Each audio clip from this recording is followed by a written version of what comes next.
Have you ever wondered, what if God wasn't just your creator? What if he was your best friend, not distant, not unreachable, but closer than anyone you've ever known? The God who spoke worlds into existence wants to be intimately acquainted with you, to share in your joys, to comfort you in your sorrows, to be your closest confidant. This isn't some far-off dream or a theological concept reserved for a select few. This is a divine invitation extended to every single one of us. In this video, we're diving deep into something most people never think about: how to become best friends with God. It's simpler than you might imagine, and more rewarding than you could ever dream.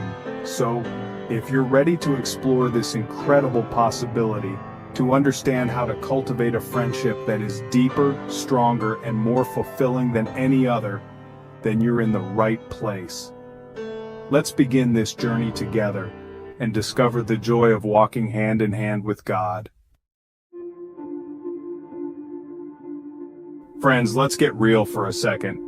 When we think of best friends, we picture someone who truly gets us, someone who laughs with us until our sides ache, someone who stands by us when the storms of life are raging. Now I want you to take that beautiful picture of friendship and imagine God in that role. Not just as the all-powerful, majestic ruler of the universe seated on a distant throne, but picture him as someone who leans in, who wants to hear every single thought, every whisper of your heart. He's not just aware of you, he's interested in you personally and profoundly. The truth is, God doesn't just want to be worshipped from a distance. He yearns for something much deeper, much more personal. He desires a relationship with you that's vibrant, intimate, and incredibly real. He wants to be the first one you turn to with good news, the one whose comfort you seek in times of trouble, the one whose wisdom guides your steps. This isn't a one-sided desire, it's a divine longing for connection. Think about it. The Creator of all things wants to be your friend. He wants to share his heart with you, and he wants you to share yours with him. He delights in spending time with you, not because he needs anything from you, but simply because he loves you. He enjoys your company. He values your presence. This is a staggering thought, but it's the beautiful truth of his nature. He's not looking for perfect people, he's looking for willing hearts. The Bible itself paints this picture so clearly. In James chapter 4 verse 8 it says, "Draw near to God, and he will draw near to you." Notice the simplicity and the promise in that verse. It's not a complicated theological formula, it's a straightforward, heartfelt invitation. It's God saying, if you take one step towards me, I'll rush to meet you. This invitation isn't a rule to be followed out of obligation. It's a loving gesture from a father who longs to be close to his children. So, how do we actually begin this incredible friendship with God? How do we move from knowing about him to truly knowing him in a personal, intimate way? Well, it starts much the same way as any other meaningful friendship in our lives. It begins with dedicating quality time, cultivating heartfelt honesty, and building unwavering trust. Let's talk about time first. Just like you wouldn't expect a friendship to flourish if you never spent time with that person, the same is true with God. You need to intentionally carve out moments to be with him. This isn't about a legalistic duty, but a joyful opportunity. True friendship with God is nurtured through consistent connection. Even if it's just 10 minutes in the morning before the day's chaos begins, or a quiet moment in the evening to reflect and connect. Find what works for you, but make it a priority. In these moments, there's no need for filters, no need for fancy, eloquent words. It's just you and him, heart to heart, spirit to spirit, sharing the quiet intimacy of presence. Next, let's consider honesty. To be best friends with someone means you can be completely, unreservedly real with them. God already knows everything about you, but he desires for you to be open and vulnerable with him. He can handle your doubts, your fears, your anger, your frustrations, and all your pressing questions. Don't try to hide your struggles or pretend everything is perfect when it's not. Talk to him like you would to your closest, most trusted earthly friend, pour out your heart, share your victories and your failures, your hopes and your disappointments. He already knows your heart, every intricate detail, every hidden corner, but there's something powerful and healing that happens when you articulate those things to him, when you bring them into the light of his presence. He wants to hear it from you directly. This kind of raw honesty deepens the intimacy of your relationship. It shows that you trust him enough to be your true self. Remember, he's not shocked by your humanity. He created you. Now here's a beautiful secret, a truth that can set your heart free. You don't have to be perfect to be best friends with God. You don't have to have it all figured out. You don't have to have an unblemished record. You don't have to present some polished version of yourself. He already knows the real you, and wonderfully, he loves the real you, flaws and all. Just take a look at the people described in the Bible, those who walked closely with God. They weren't spiritual superheroes who never made mistakes. Consider Moses. He was chosen by God for a monumental task, to lead an entire nation out of bondage. Yet Moses doubted himself profoundly. He questioned his abilities, his eloquence, his worthiness for such a calling. But how did God respond to Moses' insecurities and doubts? Did he cast him aside and look for someone more confident, more perfect? No. God met Moses in his uncertainty, reassured him, equipped him, and walked with him every step of the way. Then there's David, a man described as being after God's own heart. Yet David messed up badly. He made some very serious, very public mistakes that had devastating consequences. He was far from perfect. He experienced deep regret and brokenness over his sins. And still, God called David his friend. God forgave David when he repented with a sincere heart. Their relationship wasn't severed by David's sin. It was restored through honesty and God's incredible mercy. And what about Peter, one of Jesus' closest disciples? He was passionate, bold, and yet, in a moment of intense pressure and fear, Peter denied even knowing Jesus. Not just once, but 3 times. Imagine the shame, the guilt, the crushing weight of that betrayal. Yet after the resurrection, Jesus sought Peter out. He didn't condemn him, he restored him. He reaffirmed his love and his call on Peter's life.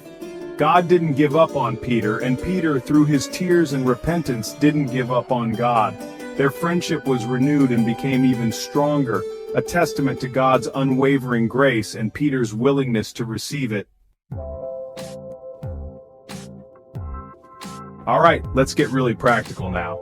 We've talked about God's desire for friendship and the importance of time, honesty, and trust.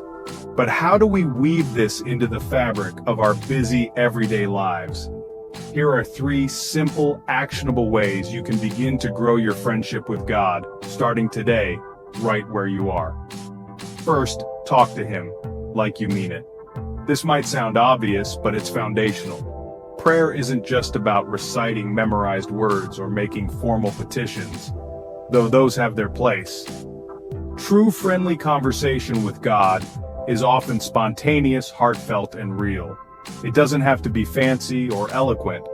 Just talk to him as you would a trusted friend, because that's who he is and who he wants to be for you. Share your day with him. Talk to him on your morning walk or during your commute. Tell him about your joys, your frustrations, the little things that made you smile, the challenges that are weighing you down. You can speak to him while you're doing the dishes, folding laundry, or waiting in line. Make him a part of your everyday life, not just a Sunday visitor. The more you include him in the mundane, the more you'll feel his presence in everything. Think of it as an ongoing dialogue throughout your day. A quick thank you, God, for that beautiful sunrise, or Lord, I need your wisdom in this meeting, or God, help me to be patient right now. These small, consistent touch points keep the lines of communication open and vibrant. He's always listening, always available, always interested in what's on your heart. Don't overthink it, just speak from your heart. Second, learn to listen. Friendship is a two-way street. It's not just about us talking to God, it's also about creating space to hear what he might be saying to us. God often speaks in whispers, not in booming thunder. He communicates through his word, the Bible. Maybe as you're listening to this, a little voice of doubt is whispering in your ear. Perhaps you're thinking, but hey, I've messed up too much. My past is too messy. God couldn't possibly want to be friends with someone like me. Or maybe your thought is, but I haven't talked to God in years. I've been so distant. It feels awkward, like trying to reconnect with an old friend I've ignored. Or perhaps, but I'm not religious. I don't know all the rules or the right words to say. Friend, if any of those thoughts resonate with you, I want you to hear this loud and clear. God isn't holding your past against you. His forgiveness is far greater than your biggest mistake. The moment you turn to Him with a sincere heart, His grace covers it all. He doesn't keep a record of wrongs to be used against you. He wipes the slate clean. He sees you not for who you were, but for who you can become in Him. That feeling of having messed up too much is a lie from the enemy designed to keep you separated from God's love and friendship. The truth is, God specializes in redemption and restoration. He loves to take broken pieces and create something beautiful. Your past mistakes don't disqualify you from His friendship, they qualify you for His grace. He's not looking for perfect people, but for honest hearts willing to receive His forgiveness. And if you're thinking, I haven't talked to God in years, please know that He has been patiently waiting for you. There's no expiration date on His invitation to connect. It doesn't matter how long it's been, His arms are always open. It might feel a little awkward at first, like any reunion after a long separation, but He will meet you with overwhelming love and acceptance, not condemnation or disappointment. It's never too late to reconnect, to rekindle that relationship. He hasn't moved. He's right where you left Him, eager to hear your voice again. Just a simple "God, it's been a while, but I want to talk to you" is enough to bridge any perceived gap. He rejoices when one of His children turns back towards Him, no matter how long they've been away. His love is constant and unchanging. And for those who say, but I'm not religious, I have wonderful news. God is more interested in relationship than religion. Becoming best friends with God is truly the greatest journey you'll ever embark upon. It's not about the rigid structures of religion, but about the living, breathing reality of a deep and personal relationship. It's not about following a list of rules to earn His favor, but about experiencing the profound closeness that comes from walking hand in hand with your Creator. And it's certainly not about having all the answers or knowing everything. It's about the beautiful simplicity of walking with the one who knows you completely, loves you unconditionally, and guides you perfectly. So today I encourage you, take that first step, however small it may seem. Say hello to Him in the quiet of your heart. Open your heart just a little wider to His presence and His love, because God is waiting patiently, eagerly, lovingly to be your best friend. He desires that connection with you more than you can possibly imagine, and He's ready to meet you exactly where you are right now. This is just the beginning of an incredible adventure.